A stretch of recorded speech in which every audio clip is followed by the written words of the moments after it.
صحیفه تاجیکان در آینه تاریخ از روی اثر پیشوای ملت محترم امام علی رحمان تهیه می گردد.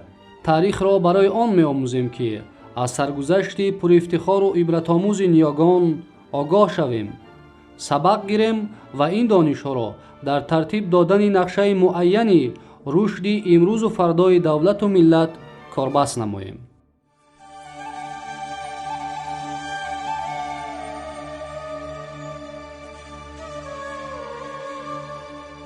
ادامه صحیفه تاجیکان در آینه تاریخ.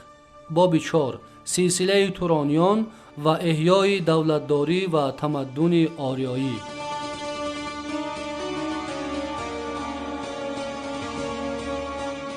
فریدون از اندازه دلیری و شجاعت هر سه پسر آگاه شده ناپدید گشت و سپس در قیافه اصلی خیش به استقبال پسران پیش آمد.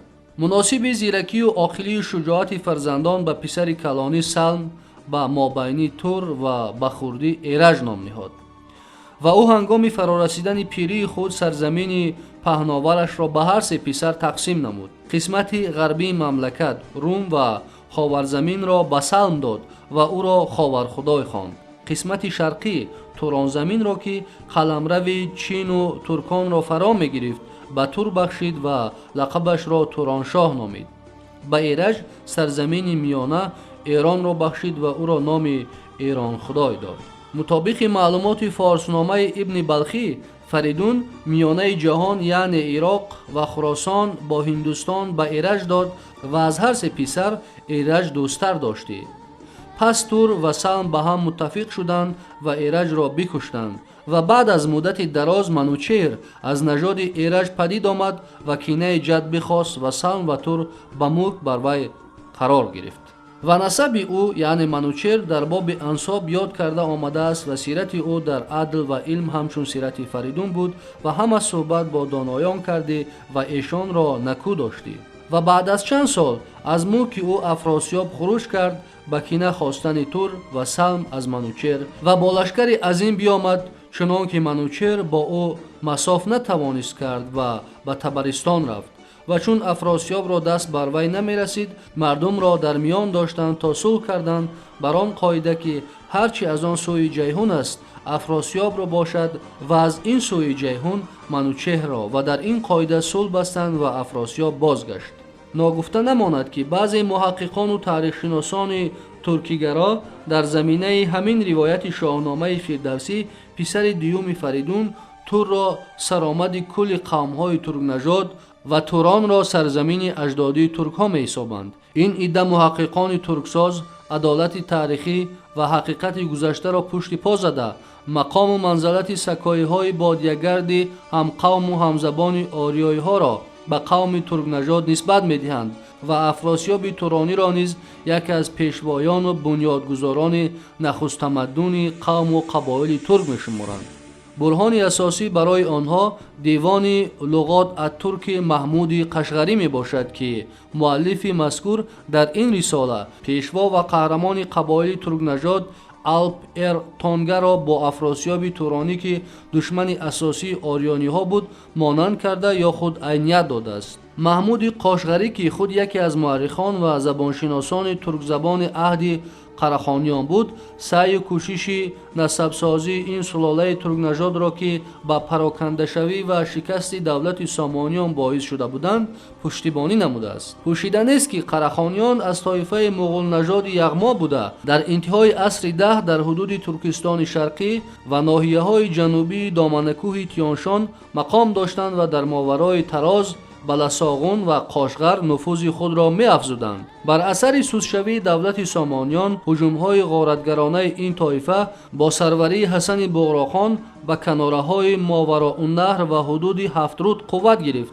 در عهد وارث بغراخان نصر ابن علی قراخانی قلمرو ماوراءالنهر استیلا گردید و عبدالملک ابن نوح سامانی با آنها اسیر افتاده به ازگنگ بدرقه شد. در عهد تمغاج خان پایتخت اوله قراخانیان را که در قاشغر، بلساغون و ازگنگ مقام داشت به سمرقند کوشانیدند و از جانب حاکمان نوآمد سیاست قرابت پیدا نمودن به فرهنگ و تمدن گذشته و کنونی تاجیکان پیش گرفته شد.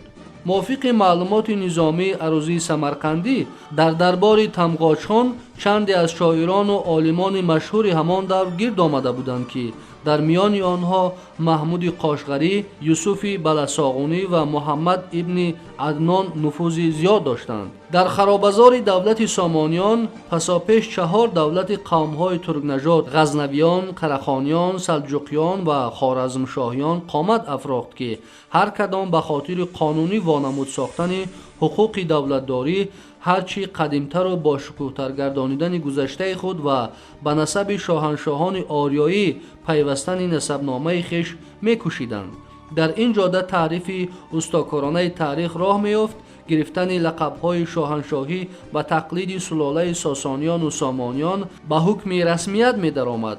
مداحان و تاریخ نویسان درباری و خلیفه های ریاکار لقب و نسبه های نبوده را می افزودند. بیهوده نیست که ابوریحان بیرونی در آثار الباقیه به آموختن اختلاف های موجوده تاریخ و سلسله دولتداری ایرانیان دست زده خلیفه های عباسی را برای آن تنقید می کند که دادن لقب های دروغین را به حد افراد رسانیده به مقربان تا 3 لقب عطا نمودند. بنی عباس پس از آن که یاران خود را به لقب‌های دروغین ملقب ساختند و فرق میان دوست و دشمن خود نگذاشتند، دولت و سلطنت آنان ضایع گشت و چون در دادن لقب‌ها افراط کردند، احتیاج یافتند که برای حاضران در خدمت و در دربار خود فرجه و دیگرگونی داشته باشند. این بود که به آنها 2 لقب دادند و چون این خبر شهرت یافت، آنان که از حضور غایب بودند مایل شدند که مانند دسته پیشین 2 لقب داشته باشند و با تولای و واسطه اندازی و بذل مال 1 لقب دیگر از خلیفه گرفتند. باز بنی عباس نیازمند شدند که فرق میان این گروه و گروهی که در حضور خلیفه اختصاص دارند بگذارند. این بود که 1 لقب دیگر به آنها دادند تا دارای 3 لقب شدند و لقب شاهنشاهی را به لقب‌های این دسته افزودند تا آنکه به اندازه دشواری و گرانی در این نام‌ها پیدا شد که شخص پیش از تلفظ و ذکر این نام‌ها از طولانی بودن آن خسته می‌شود و پس از آن که سلطنت به آل بویه گذشت به خلفا مانندی جستند و در نامگذاری مبالغه کردند و سراپا در دروغ غرق شدند. ولی سامانیان که صاحب خراسان بودند در این لقب‌ها رغبت ننمودند و تنها به کنیه قناعت کردند. ولیکن سامانیان سپاهیان خود را از راه پیروی به کارهای خلفا به ناصرالدوله، امام الدوله، حسام الدوله، حسام الدوله، امید الدوله، سیف الدوله، سنان الدوله ملقب ساختند و بغراخان هم که در سال 382 خروج کرد خود را شهاب الدوله نام گذاشت.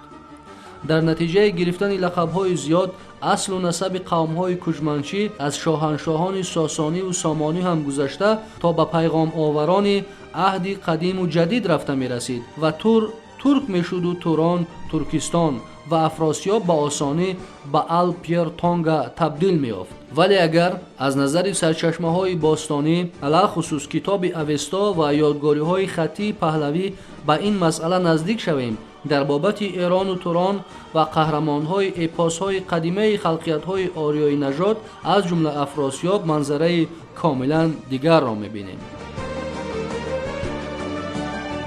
صحیفه تاجیکان در آینه تاریخ ادامه دارد.